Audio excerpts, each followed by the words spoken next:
तो साल 2020 में डोनाल्ड ट्रंप भारत आने वाले थे, तब गुजरात के मोटेरा में 45 घरों को ढा दिया गया। वहां के लोगों का कहना है कि अभी तक उन्हें नोटिस नहीं मिला कि गुजरात में एप्पल वालों ने अपना प्लांट लगाया है। अब आप ही अपने से सोचो कि गुजरात में जब प्लांट लगा है तो इससे कितने ज्यादा रोजगार पैदा होंगे। साल 2016 से लेकर 2022 तक भारत ने तकरीबन 13.5 करोड़ लोगों को गरीबी रेखा से ऊपर पहुंचाया है। यह जो संख्या है वो लगभग 1.5 लाख से भी ज्यादा है। 47,000 सरकारी रिपोर्ट में गलत दावा किया गया। लगभग हजारों घरों को ढहा गया है, जिसमें तकरीबन 3 लाख से भी ज्यादा लोग बेघर हो गए हैं। जय हिंद दोस्तों, भारत में G20 समिट खत्म हो चुका है और लगभग देशों के राष्ट्रपति यहां से जा भी चुके हैं। प्रधानमंत्री नरेंद्र मोदी ने जो बाइडेन से मुलाकात करी, ये न्यूज तो आपको सारे न्यूज चैनल वाले दिखाए होंगे, लेकिन G20 समिट के कारण कितने गरीब लोग बेघर हो गए ये आपको शायद ही देखने को मिला होगा। आपको अगर लगता है कि यह पहली बार देखा गया है तो बिल्कुल ऐसा नहीं है, लेकिन रियलिटी है कि मोदी राज में यह थोड़ी ज्यादा देखने को मिली है। किसी खास समुदाय को टारगेट करके उसका घर आसानी से तोड़ दिया जाता है। यूपी में साल 2020 में 2 मुसलमान घर को ढा दिया गया। इसके अलावा आप हाल ही में नू हिंसा को देख सकते हो। सरकारी रिपोर्ट के अनुसार लगभग 1208 घरों को ढहा गया, जिसमें ज्यादातर मुस्लिम समुदाय के लोग थे। लेकिन यहाँ पर एक चीज देखोगे तो जातीय हिंसा कॉमन है, लेकिन सवाल यह है कि आखिर दिल्ली में यह घर डेमोलिशन क्यों किया गया। आज के वीडियो में हम पूरा डिटेल में जानना चाहेंगे। उतने सारे घर ढाए गए, उसका सबसे बड़ा जो कारण है वो G20 समिट है। इस बार के G20 समिट में दुनिया के तकरीबन 20 से भी ज्यादा देशों के राष्ट्रपति यहां पर आए थे। उनके सामने भारत की छवि खराब न हो, इसके लिए मोदी सरकार द्वारा ऐसा कदम उठाया गया था। आपको अगर लगता है कि यह पहली बार कदम उठाया जा रहा है तो बिल्कुल ऐसा नहीं है। साल 2010 में भी ऐसा कदम उठाया गया था और कई गरीबों के घर ढाए गए थे। इसके अलावा आपको यदि याद हो तो साल 2020 में डोनाल्ड ट्रंप भारत आने वाले थे, तब गुजरात के मोटेरा में 45 घरों को ढा दिया गया। वहां के लोगों का कहना है कि अभी तक उन्हें नोटिस नहीं मिला है। इसके अलावा अहमदाबाद में रहने वाले लोगों का घर तो नहीं ढहा गया, लेकिन वहां पर बहुत बड़े बड़े पोस्टर लगा दिए गए ताकि उनके घर छुप जाए। दोस्तों, इन सभी का कारण बताया गया कि वहां से डोनाल्ड ट्रंप और नरेंद्र मोदी की रैली निकलने वाली थी। दोस्तों, वहां के गरीबों का यह कहना है कि यहाँ के जो रहने वाले अधिकारी है हमें वो बहुत मानसिक रूप से टॉर्चर किए और कहा गया कि जब मोदी और ट्रंप की रैली यहाँ से निकलेगी तब आपको हल्ला नहीं करना है। इवन हमें यह भी कहा गया कि आपको पर्दा से भी झांक कर नहीं देखना है। पर सवाल है कि प्रधानमंत्री नरेंद्र मोदी ने ऐसा क्यों किया। देखिए दोस्तों, इसके कई बड़े कारण हैं, लेकिन सबसे बड़ा जो कारण है वो अपनी छवि को सुधारना है और दूसरे देशों के राष्ट्रपति के सामने अपने छवि को बरकरार रखना है। देखिए दोस्तों, जब किसी देश का राष्ट्रपति किसी दूसरे देश में जाता है तो वहाँ के सारे जनता का नज़र उसी पर रहता है।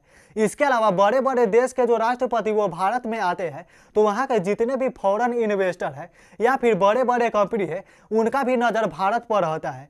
तो यहाँ पर अगर भारत अच्छा दिखाने की कोशिश करेगा तो वहाँ के जो फॉरेन इन्वेस्टर है वो भारत में आएंगे और सोचेंगे कि भारत की जो स्थिति है वो काफ़ी ज़्यादा अच्छी है, जिसके कारण भारत के पास यह ज़्यादा चांस है कि फॉरेन इन्वेस्टर भारत में आए और यहाँ पर इन्वेस्ट करे, जिसके कारण भारत में रोजगार के अवसर ज़्यादा पैदा हो। प्रधानमंत्री नरेंद्र मोदी की जो यह स्ट्रेटजी है वो कुछ हद तक सफल होते हुए भी नजर आया है। आपने हाल ही में सुना होगा कि गुजरात में एप्पल वालों ने अपना प्लांट लगाया है। अब आप ही अपने से सोचो कि गुजरात में जब प्लांट लगा है तो इससे कितने ज़्यादा रोजगार पैदा होंगे। ऐसे ही अगर 20 देशों से 20 कंपनियां भी यहां पर आ जाती है तो लगभग रोजगार की जो समस्या है वो खत्म हो जाए। पर यहाँ पर आपका सवाल होगा कि क्या ऐसा करने से गरीबी से दूर निकला जा सकता है। पहले आपको एक डाटा बताता हूँ। साल 2016 से लेकर 2022 तक भारत ने तकरीबन 13.5 करोड़ लोगों को गरीबी रेखा से ऊपर पहुंचाया है, जो कि अपने आप में एक अचीवमेंट है। लेकिन यहाँ पर एक गौर करने वाली चीज़ है कि रूरल एरिया में जितने भी लोग रहने लग रहे हैं वो अपनी खर्चा करने के लिए पैसा ज़्यादा खर्चा नहीं कर रहे। तो यहाँ पर आपका और हमारा सवाल होगा कि सरकार के द्वारा जारी की गई रिपोर्ट गलत है क्या। ये नरेंद्र मोदी से ही पूछ लीजिएगा, क्योंकि सरकारी रिपोर्ट जारी किया गया है। तो G20 की अध्यक्षता करने के लिए प्रधानमंत्री नरेंद्र मोदी ने दिल्ली को सुंदर बनाने के लिए तकरीबन 120 मिलियन डॉलर रुपए का खर्च किया था, जिसमें गरीबों का घर तोड़ना भी शामिल था। दोस्तों, आपको अगर लगता है कि यह घर आज से तोड़े जा रहे हैं तो बिल्कुल ऐसा नहीं है। पिछले 7-8 महीने से लगातार सभी के घर पर बुलडोजर चलने लग रहे हैं। पहले मैं आपको एक डेटा बताता हूं, उसके बाद मैं आगे बात करूंगा। साल 2011 के जनगणना के अनुसार दिल्ली की जो कुल जनसंख्या थी वो लगभग 20 मिलियन बताई गई थी, जिसमें से सरकारी रिपोर्ट में यह दावा किया गया था कि लगभग 47,000 लोग ऐसे हैं जो कि बेघर है। लेकिन वहां के एक्टिविस्ट और सामाजिक कार्यकर्ता का यह कहना है कि यह जो संख्या है वो लगभग 1.5 लाख से भी ज्यादा है।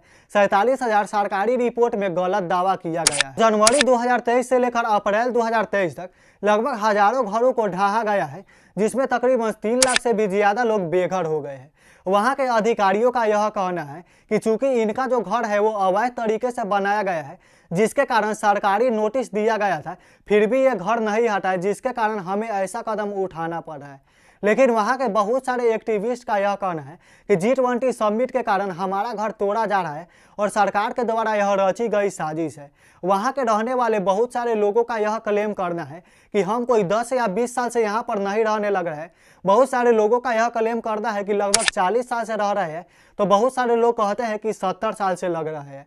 अलग अलग एरिया में यह डाटा अलग अलग है। दोस्तों, घर तोड़ने का जो प्रोसेस है वो कलकत्ता और मुंबई में भी देखने को मिला है, पर सवाल है ऐसा क्यों? G20 से जुड़े कुछ मामले ऐसे हैं जिसका नेतृत्व यह दोनों राज्य भी कर रहे हैं, जिसके कारण वहां भी बहुत सारे घर को तोड़ा गया। रिपोर्ट में दावा किया गया है कि दिल्ली के जो 5 इलाके हैं उसमें सबसे ज्यादा घरों की तोड़फोड़ हुई है, जिसमें तुगलकाबाद और महरौली जो है वो सबसे नंबर 1 स्थान पर आता है। एक रिपोर्ट में यह भी दावा किया गया था कि लगभग 1000 घरों को तोड़ दिया गया, जिसके कारण बहुत सारे लोग जो है वो यहाँ से पलायन कर गए। दोस्तों, आर्टिकल 14 के एक रिपोर्ट में छपा है जिसमें ASI ने दावा किया है कि लगभग 1248 घरों को नोटिस दिए गए थे, लेकिन तोड़ते समय लगभग 3000 से भी ज्यादा घरों को तोड़ा गया, जिसके कारण तुगलकाबाद में रहने वाले लगभग 2.5 लाख से ज्यादा लोग बेघर हो गए। दोस्तों, यहाँ पर आपका सवाल होगा कि ज्यादातर हाउस डेमोलिशन तुगलकाबाद में ही क्यों देखने को मिल रहा है? देखिए, इसका भी एक महत्वपूर्ण कारण है। जहां पर यह G20 समिट हुआ वहां से थोड़ी ही दूर पर तुगलकाबाद का एरिया है। अब जाहिर सी बात है कि अगर सरकार यहाँ पर बुलडोजर नहीं चलवाती तो वहां पर फौरन जो प्राइम मिनिस्टर है उनका नज़र पड़ गया था, जिसके कारण भारत की छवि आसानी से खराब हो सकती है। वहां के एक एक्टिविस्ट का यह कहना है कि जब यहाँ पर घर को तोड़ा जा रहा था तब बहुत बड़े बड़े दीवार लगा दिए गए थे ताकि कोई भी इस वीडियो को रिकॉर्ड नहीं कर सके। इसके अलावा एक एक्टिविस्ट के द्वारा रिकॉर्ड भी किया गया तो उनका मोबाइल छीन लिया गया। दोस्तों, महरौली के इलाके में लगभग 700 घरों को नोटिस दिया गया था, लेकिन इसमें से तकरीबन 25 घरों को ही तोड़ा गया है। इसका भी एक कारण है, हाईकोर्ट के सिंगल जज बेंच ने इस रोक पर पूरी तरीके से प्रतिबंध लगा दिया। तो इस कार्रवाई के कारण महरौली के तकरीबन 3430 लोग प्रभावित हुए। DUSIB के एक रिपोर्ट में कहा गया था कि यमुना बाढ़ क्षेत्र निवासी वाले इलाके में तकरीबन 150 घरों को ध्वस्त कर दिया गया, जिसके कारण लगभग 4900 लोग प्रभावित हुए और 700 लोग बेघर हो गए। मूलचंद बस्ती में भी 600 घरों को तोड़ा गया। दोस्तों, दिल्ली के धौलकौन एरिया में 125 लोगों को नोटिस दिया गया, जिसके कारण लगभग 600 से भी ज्यादा लोगों को घर छोड़ना पड़ा। दोस्तों, अभी तक इतने ज्यादा घर तोड़े जा चुके हैं, लेकिन उम्मीद है कि आगे आने वाले समय में इससे जरूर दुगना ज्यादा घर तोड़े जाएंगे। प्रधानमंत्री नरेंद्र मोदी ने यह जनता से वादा किया था कि जहां झुग्गी होगा वहां मकान लगा दिया जाएगा। दोस्तों, इसके तरफ बढ़ाया गया एक महत्वपूर्ण कारण है, मकान तो नहीं ही लग रहा है, लेकिन जो भी झुग्गी है उसको भी तोड़ दिया जा रहा है। दोस्तों, आप इस टॉपिक पर क्या सोचते हैं नीचे कमेंट जरूर करें। अगर वीडियो अच्छी लगी तो लाइक करना, चैनल पर नए हो तो सब्सक्राइब करके बेल आइकन प्रेस कर देना, क्योंकि आपका भाई इसी तरह के वीडियो लाते रहता है। तब तक लिए जय हिंद, वंदे मातरम।